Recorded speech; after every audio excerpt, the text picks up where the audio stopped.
लगभग असोज महीना से चाहिँ उत्पादन स्टार्टिङ हुइल। असोजमा चाहिँ खासै धेर नै रह कागर गर्मी में उतना उत्पादन कम हुई तर मूल्य बेसी रहट।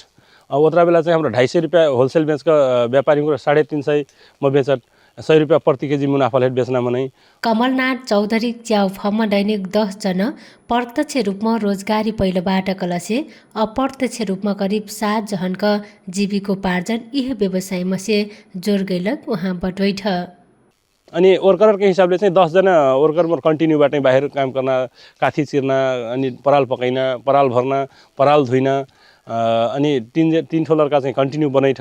सबको मिलाकर 10 जे वर्करबाट ये प्रत्यक्ष रोजगार के चाहिँ 10 जना होइल। अप्रत्यक्ष रोजगारमा चाहिँ 5-6 जे मोर घर बिहान के 3 बजे उठ लगभग 5 बजे उठ कर चल जिठ च्याउ लेकर। कोई 60 किलो ले जाए, कोई 50 किलो ले जाए, कोई 40 किलो ले जाए, कोई 30 किलो ले जाए। उसी का चाहिँ लगभग अप्रत्यक्ष रूपमा चाहिँ 7-8 जना बाँड्ने खबर। हाल उहाँ फर्ममा से दैनिक 1.5 क्विन्टल से ढ्यार च्याउ उत्पादन हुइटियालबाटन वार्षिक करिब 8 लाख रुपैयाँ आमदानी करते लग चौधरी ऐना दिनमा यही हन बढाख 15 से 20 लाख रुपैयाँ सम्पुगैना लक्ष्य ढल्लबाट। अब चाहिँ फिलहाल के उत्पादन करना होगा से रेशियो में 1.5 क्विंटल प्लस बा मोर एवरी डे।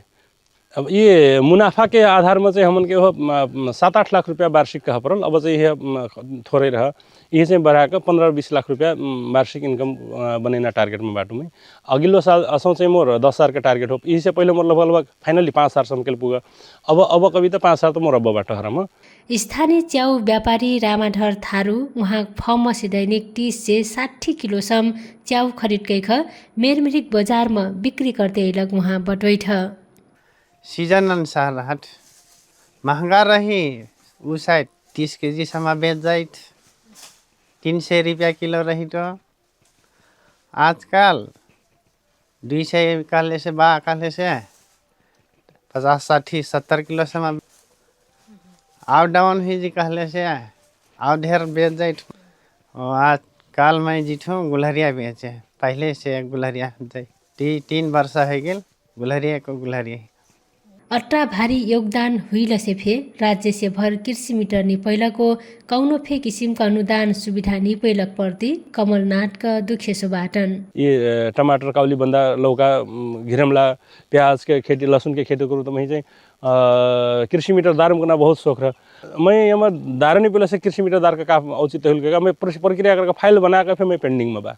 यदि हमरा साँच्चीकै कृषि अनुदान अथवा कौनो फे व्यवसाय करना मनै चाहिँ अनुदान के क्रममा अथवा साथ सपोर्ट मिलल से हाम्रो और धेर जन चाहिँ रोजगारी से अब चाहिँ मैं फाइनली 20-22 जे मोर प्रत्यक्ष अप्रत्यक्ष के 20-22 जेबाट यदि मैं चाहिँ एकचोटि और सपोर्ट हुई गल समय 20-22 जे में से 30-35 जे रोजगार दे सकते रहूँ। यद्यपि राज्यका कमजोरीका बावजुद भए कमलनाथ चौधरी आफन च्याउ व्यवसायप्रति सन्तुष्टिबाट उहाँकी यात्रा स्थानीय युवा हुकनका लागि फे प्रेरणाका स्रोत बनल बा।